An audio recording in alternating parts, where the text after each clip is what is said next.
We begin our lives as bundles of pure potential. A child doesn't distinguish between what they want and what others expect. They simply exist, driven by curiosity and instinct. But as consciousness develops and social awareness grows, a fundamental tension emerges. The space between who we wish to become and who others believe we should be. Consider the young artist who feels the pull of creative expression, but hears the voices of concerned parents urging practical career choices.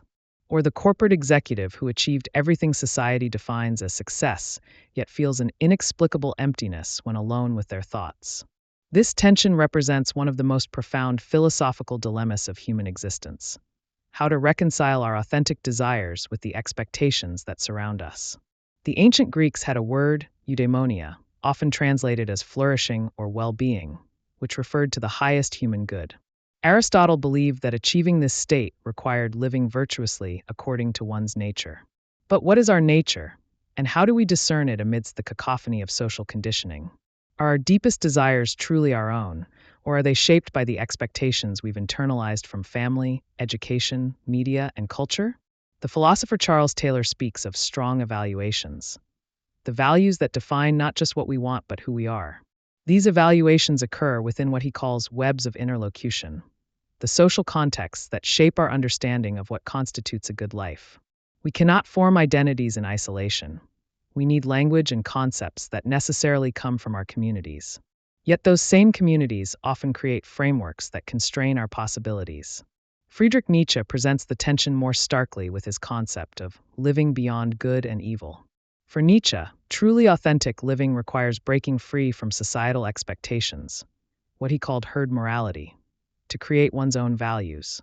The Übermensch or Overman is one who transcends conventional morality to live according to self-created meaning. But even Nietzsche recognized the tremendous difficulty and potential dangers of such radical self-creation. Few have the courage or capacity to wholly reimagine values outside social context. Those who try often end up merely reacting against conventional norms, rather than creating truly original ways of being. The existentialist tradition, building on Nietzsche's insights, emphasizes the fundamental anxiety of human freedom. Jean-Paul Sartre famously declared that existence precedes essence. We exist first and then must define ourselves through our choices. There is no predetermined human nature or divine plan to guide us. We are condemned to be free, responsible for creating meaning in an inherently meaningless universe. This radical freedom is both exhilarating and terrifying, for it places the full weight of responsibility for who we become squarely on our own shoulders.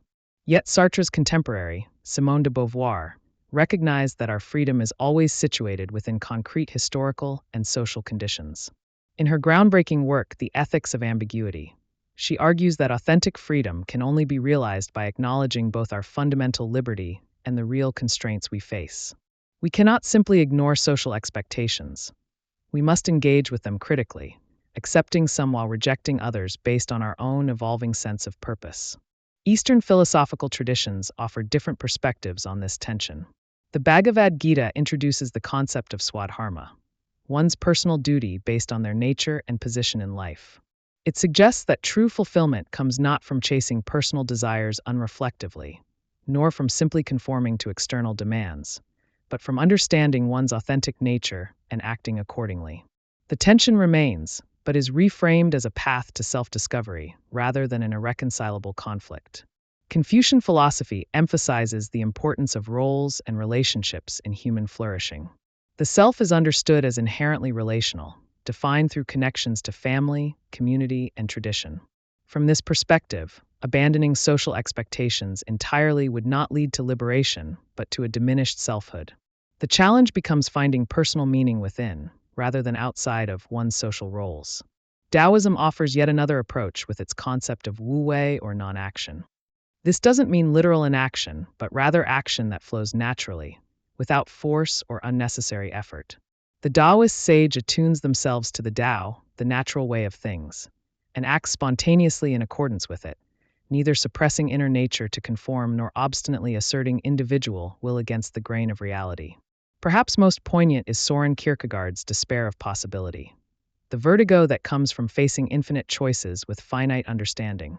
We are beings capable of imagining countless futures for ourselves, yet we must ultimately choose one path. This choice necessarily eliminates other possibilities, and no algorithm can tell us with certainty which path represents our truest self. The psychoanalyst Carl Jung approached this dilemma through his concept of individuation, the lifelong process of integrating the conscious and unconscious aspects of the psyche to become one's authentic self. Jung recognized that this journey inevitably creates tension between individual development and social adaptation.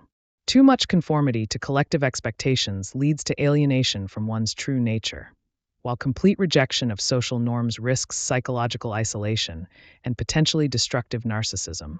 Modern philosopher Martha Nussbaum echoes this understanding in her Capabilities approach to human flourishing. She argues that a good life requires the development of central human capabilities, including practical reason, affiliation, and control over one's environment, that allow individuals to pursue their own conception of the good within supportive social contexts. Nussbaum's work suggests that the tension between personal dreams and social expectations isn't merely a philosophical puzzle, but a practical challenge for social and political institutions.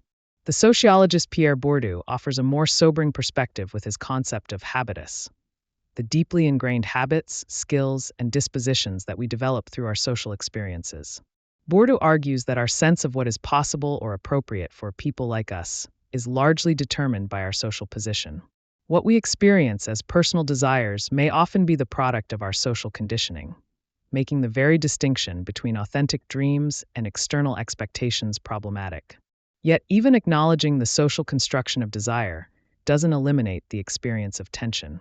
We still feel the pull between different aspects of ourselves, between the self that seeks approval and belonging and the self that yearns for unique expression.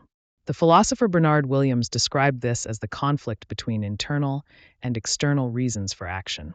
External reasons derive from social norms and expectations, while internal reasons spring from our subjective motivational set, our desires, values, projects, and commitments. This tension manifests concretely in countless life decisions. Should the talented young person pursue a stable, prestigious career that will make their family proud, or follow their passion for an unconventional path with uncertain prospects?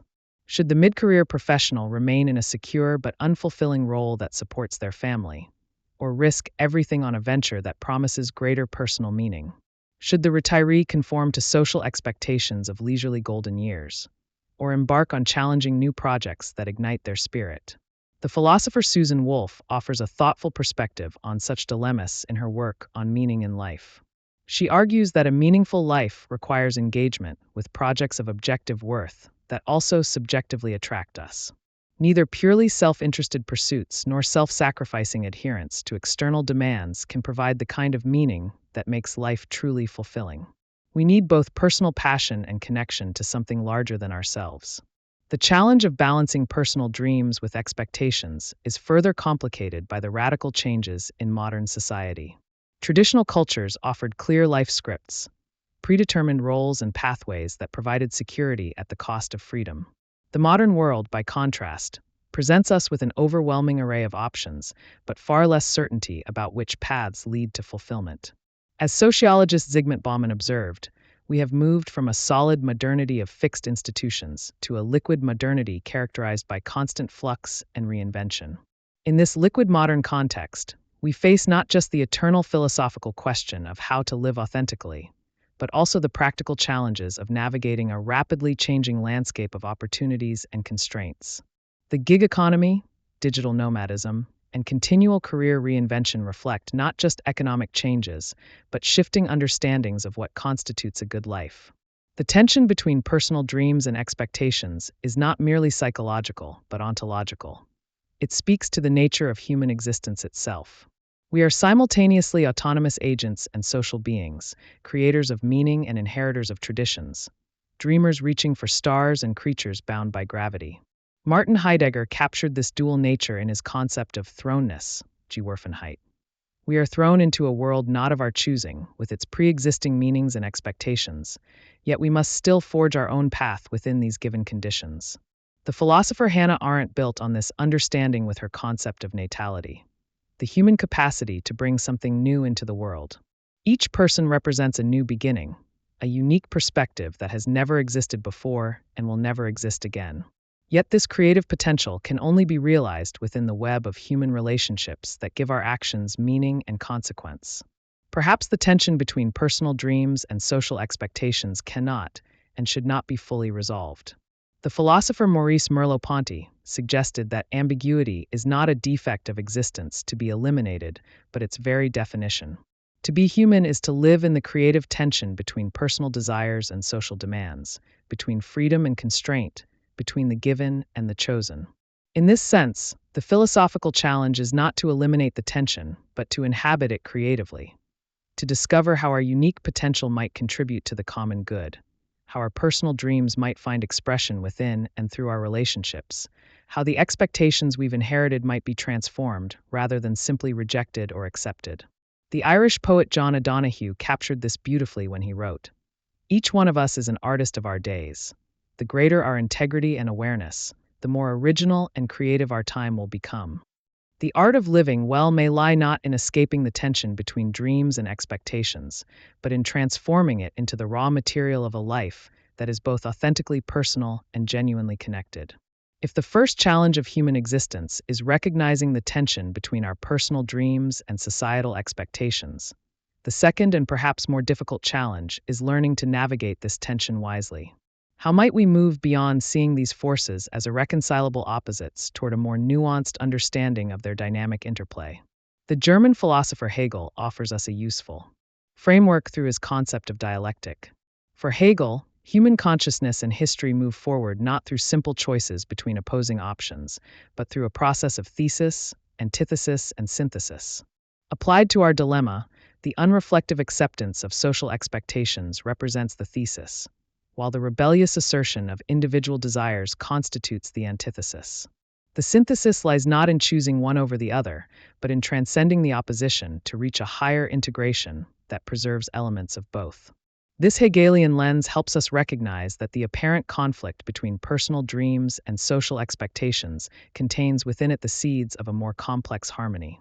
Our most meaningful dreams often emerge in dialogue with our social context, rather than in isolation from it. The musician who rebels against classical conservatory training to create a revolutionary new sound is not rejecting tradition entirely, but transforming it through personal vision.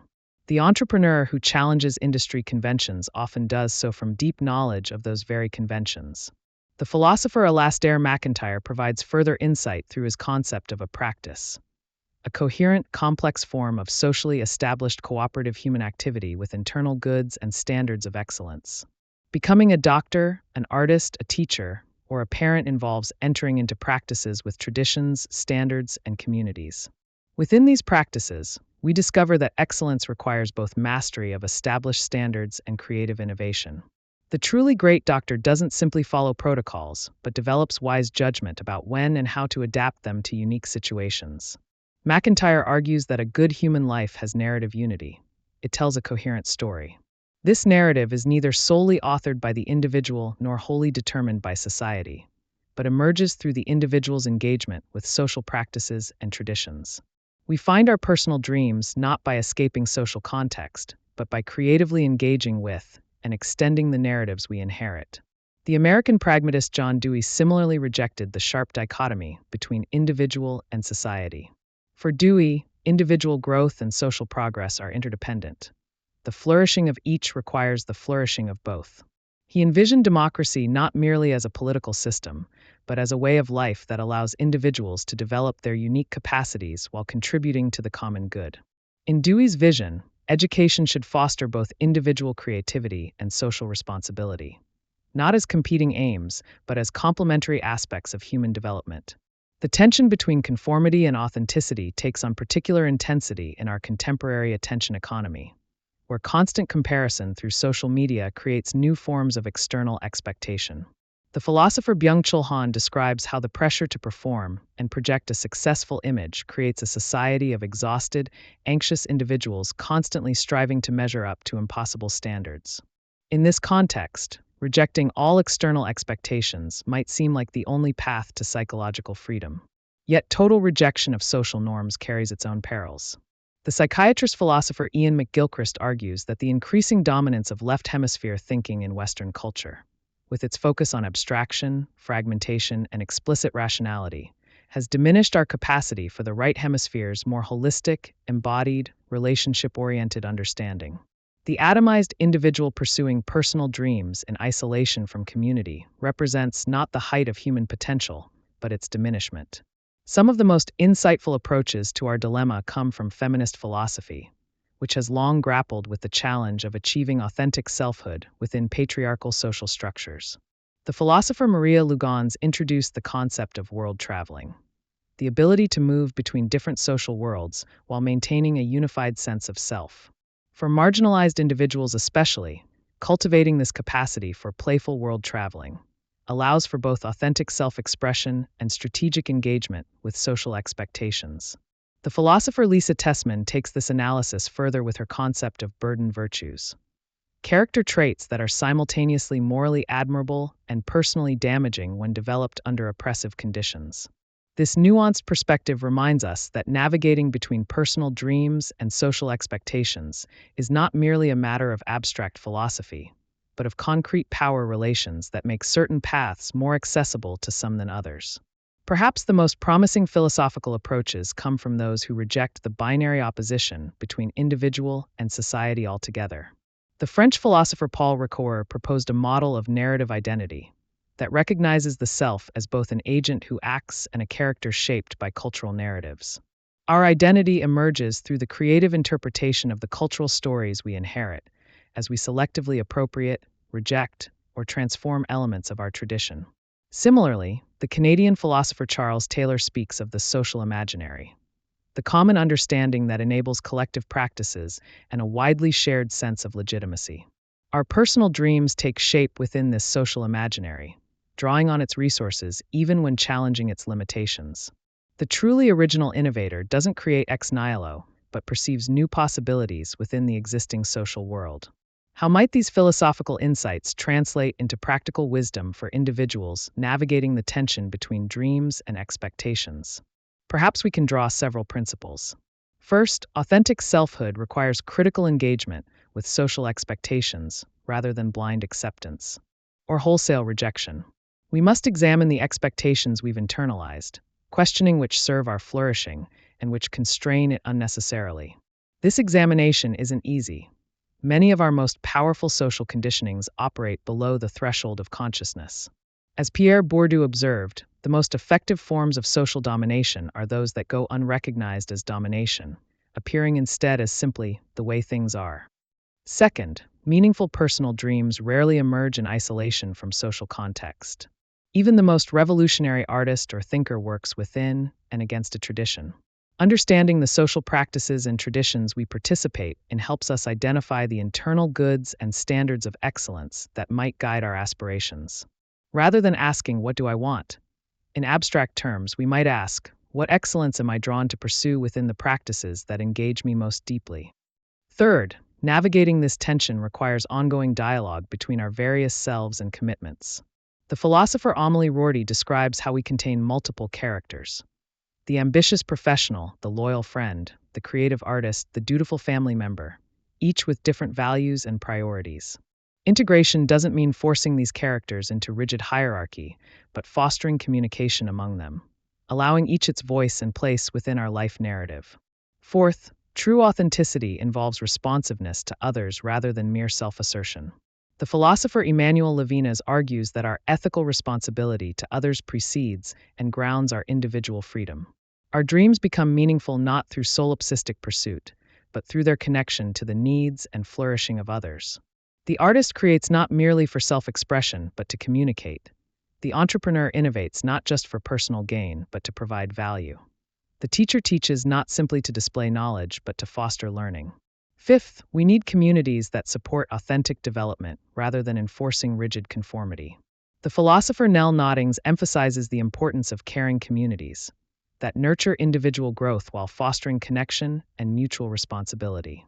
In such communities, expectations function not as external impositions, but as supportive scaffolding for personal development. Sixth, navigating this tension wisely requires recognizing that constraints can be enabling rather than merely limiting. The poet working within the constraints of a sonnet form often discovers creative possibilities precisely because of those constraints. Similarly, certain social expectations, commitments to honesty, fairness, and care for others, don't diminish our freedom but make meaningful freedom possible. Finally, this navigation is not a one-time choice but a lifelong process of becoming. The philosopher Hans-Georg Gadamer described understanding as an ongoing fusion of horizons, the continuous integration of new perspectives into our evolving self-understanding. Similarly, the integration of personal dreams and social expectations isn't a destination, but a journey of continuous reinterpretation and renegotiation. The Japanese concept of ikigai, where passion, mission, vocation, and profession intersect, offers a beautiful image of this integration. When we find the sweet spot where what we love, what we're good at, what the world needs, and what we can be sustained by converge, we experience a profound sense of purpose that transcends the dichotomy between personal fulfillment and social contribution. Yet we should not expect perfect resolution. The philosopher William James spoke of torn souls, who experience profound internal conflicts throughout their lives. Some degree of tension between personal dreams and social expectations may be inevitable, and perhaps even valuable. This creative tension can be the source of our most profound growth and our most significant contributions. The psychoanalyst Donald Winnicott offered the concept of potential space, the intermediate area of experience between inner psychic reality and the external world. In this transitional space, creativity flourishes, and we play with the boundaries between self and other, between what is given and what is created. Perhaps the space between our personal dreams and social expectations is precisely such a potential space. Not a battlefield where one must vanquish the other, but a creative laboratory where new possibilities for living emerge. The tension between personal dreams and social expectations thus reveals itself not as a problem to be solved, but as the very medium through which we create meaningful lives. By dwelling thoughtfully within this tension, neither capitulating fully to external demands nor retreating into solipsistic self-reference, we participate in the ongoing human project of creating lives that are both authentically our own and meaningfully connected to the larger tapestry of human existence. As the poet Rainer Maria Rilke advised, perhaps we should love the questions themselves rather than seeking premature answers. The question of how to balance personal dreams with expectations may be one that each generation and each individual must engage anew, finding not final solutions, but creative responses appropriate to their particular historical and personal circumstances. In this way, the philosophical exploration of this tension does not lead us to abstract universals, but returns us to the concrete particularity of our lives, inviting us to craft responses that honor both our unique individuality and our fundamental connectedness. The resulting synthesis is not a fixed formula, but a living balance that must be continuously renewed through mindful attention to both our inner impulses and our social responsibilities. This balance is beautifully captured in the Buddhist concept of the middle way, neither self-mortification nor self-indulgence, but a path of mindful engagement that recognizes both our interdependence with others and our responsibility for our own choices. We are neither fully autonomous nor wholly determined, but interdependent beings whose freedom emerges precisely through our relationships. Perhaps, then, the wisest approach to the tension between personal dreams and social expectations is neither to resolve it nor to endure it, but to dance with it, finding in this dance not an obstacle to authentic living, but its very choreography. In this dance, we discover that the most profound freedom comes not from absence of constraint, but from creative engagement with the conditions of our existence, transforming what is given into what might yet be.